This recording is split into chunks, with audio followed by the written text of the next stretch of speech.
So, if you have been paying attention to video game related news recently in the last year or two, you probably would have realized that there's been a lot of layoffs within the industry. Every month or so, a major studio seems to announce that it's cutting back its game development staff by a significant degree. And it's become a very concerning trend within the industry. And I'm going to try and break down for you what's going on, why it's happened, and why it's happening now. So, it's surprisingly enough, it's not a simple answer. It's actually a very sort of complex answer that's got a few layers to it and a variety of different factors that all play a part into what we're seeing today. And I'll try and give you an idea of what this could mean for the industry going forward in the future and why I think it's concerning. So, I'm going to start off by showing you this article by PC Gamer, which showed you the impact of the last year of game development layoffs from 2023 till January 2024. And if I scroll down here, you can see that they put together a graph with each dot here representing someone who was laid off within the industry starting from January 2023. And you can see the graph gets denser as it gets closer to January of 2024, which is the highest concentration of layoffs that we've seen. I'll give you a zoomed out view of the graph here, which shows you that it's just getting worse and worse as it goes on, as bigger studios are making much bigger cuts to their development staff. Now, the article further down does go on to ask if this is an ongoing issue that's always been within the industry, and if it's only just been,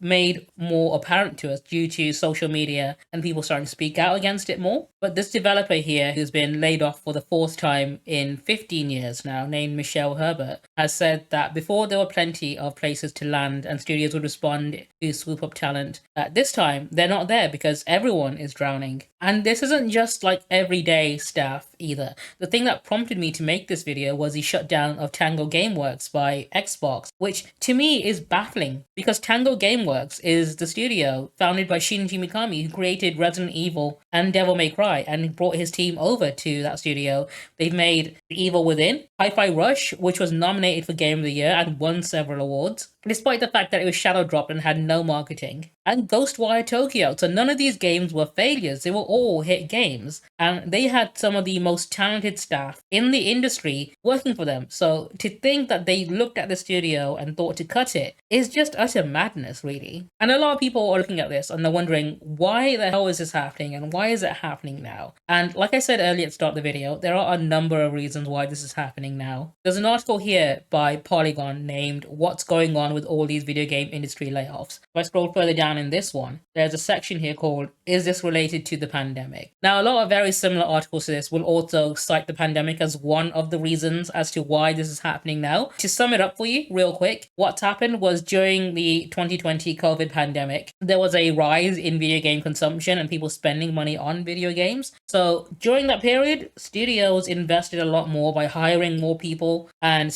working on more projects simultaneously. So they were, in a sense, overstaffed. They hired more people than they needed because they wanted to churn out as many games as possible while this boom was happening in consumership, right? And so when that period ended and people went back to work and were no longer buying video games at the same rate they were during the pandemic, studios are now trying to trim the fat, in a sense, and cut off all those employees that they hired during that period and have been cancelling all those projects that they had going in order to claw back some of the costs, basically, to account for the fact that they are no longer meeting the same sales targets they were during that time period. But this is only one factor. It's a significant one, don't get me wrong, but this is one ingredient in this whole boiling pot. And the part that I find more interesting as well is what this article called Robloxification of the gaming industry. And they use Epic Games and Fortnite as an example, and how that game gets most of its revenue through microtransactions like the Battle Pass. And that sort of shift towards no longer like developing content for the game and focusing more on creator made content means they need less people to develop for it. So they try and cut down on that as well. And that's just a specific example. There are other games as well where they have ongoing development, like live service games, obviously need upkeep. And when certain games no longer need as many people as they need to develop a game as they do to upkeep the game, they then start removing the people they no longer need for the game's lifespan. And it's the rise of these live service types games that are resulting in people only being involved during the development process of the game and then no longer being needed when the only thing they need is to release a new battle pass every month. You suddenly don't need that many environment artists. But of course, this specific issue doesn't affect every game studio. In fact, it only affects a small niche and it doesn't affect them all equally either. But it's worth mentioning just so you have an idea of all the factors that are contributing to this decline that we're now seeing. Now, the whole layoff of these studios and their employees has become such a big thing. There's actually a Wikipedia article about it, which is keeping track of the layoffs in this chart here. As you can see, January being the absolute worst time for being a game developer. So there's cause for concern that people are no longer going to start working in the industry when job security means nothing at this point. And things like this will have very severe long-term drawbacks that we won't see until like the next 5 years, I think. And those aren't going to be very good 5 years either. Now, one of the causes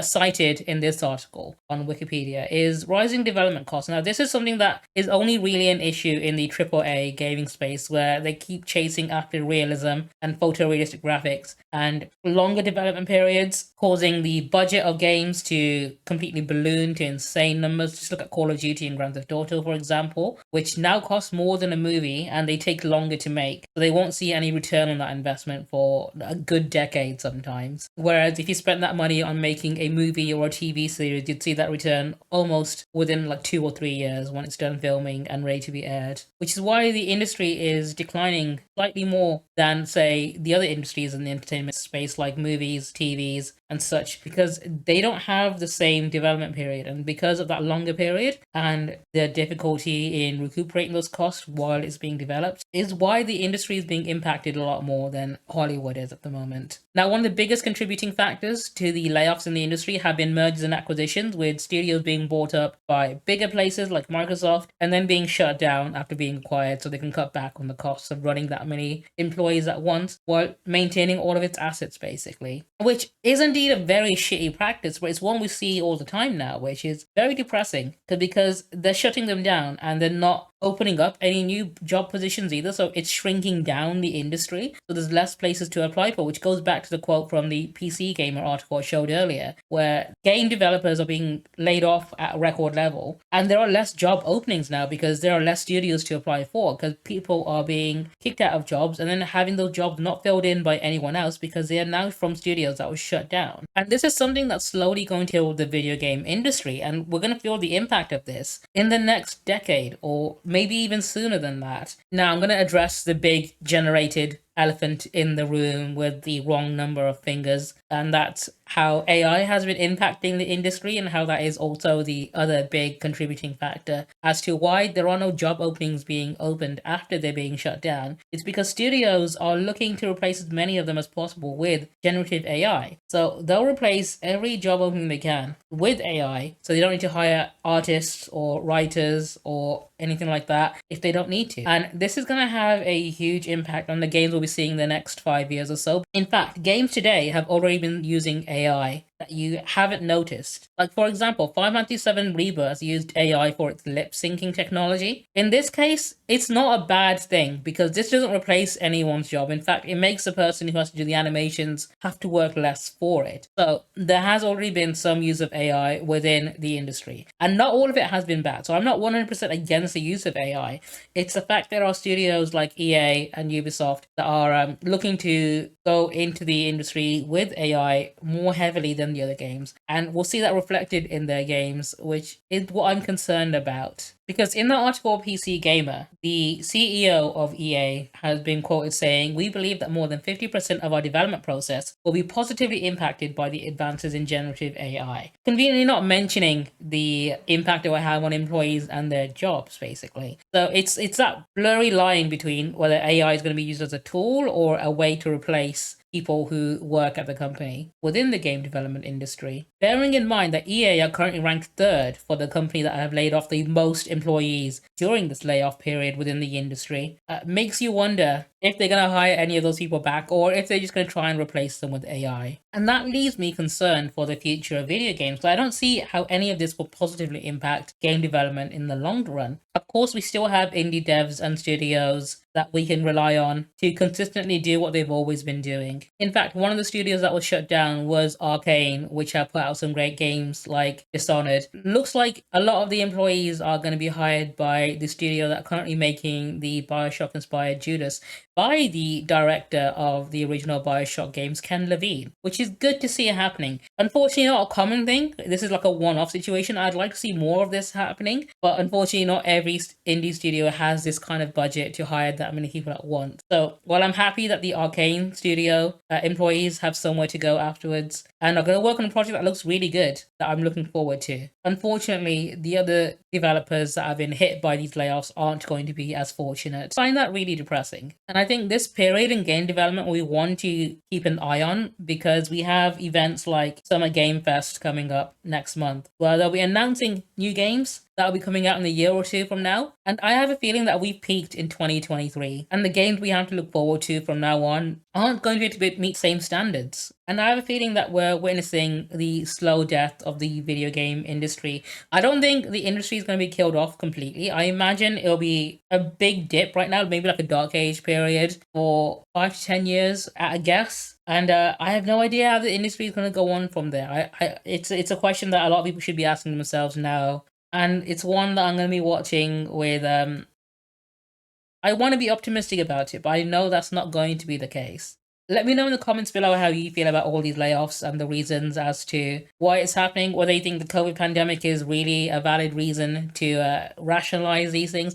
I personally don't think so, because while they did hire more people than they needed to, and they did ruin those people immediately when they no longer need. Deeper issue that needs to be addressed by the industry, but I don't think they ever will, which is a shame, because we'll see poor business decisions like this even more as we go forward. In fact, the one I can think of most recently is when they shut down Tango Gameworks after they released Hi-Fi Rush, which was the only Xbox exclusive that received any awards or nominations at the Game Awards. And then immediately after, one of the shareholders said during a closed boardroom meeting that they wanted to focus on small studios making impactful games, which is exactly what they killed off, which shows you how out of touch these people are. Of course, there are also the other factors I mentioned, like the shift in game development, especially when it comes to live service games, and the cost and difference needed to keep those games going after development. And the fact of the matter that every studio just wants to chase that live service dragon. They all want their own FIFA Ultimate Team or Fortnite or Call of Duty. That just constantly makes them all of the money. And it's those unrealistic expectations that led to games like Arcane's Redfall or Suicide Squad being dead on arrival. In fact, Redfall is just dead now because the studio's no longer working on it. And of course, the other reason being how the industry is shifting more towards using AI generated content, which I'm not really comfortable with. Essentially, I think AI can be a very good tool, but I think over reliance on it is going to very negatively impact the quality of games, which I'm not looking forward to. And I have no idea how long it's going to take the industry to learn this lesson and eventually sort itself out. It could be a good long while, so buckle up, I guess. Let me know in the comments below how you feel about all of this. And let's try and keep a positive discussion about it. If you want to see more of my content, please do subscribe so you see more of me. Drop a like. Share the video, even help support my channel. I am, of course, a small channel still.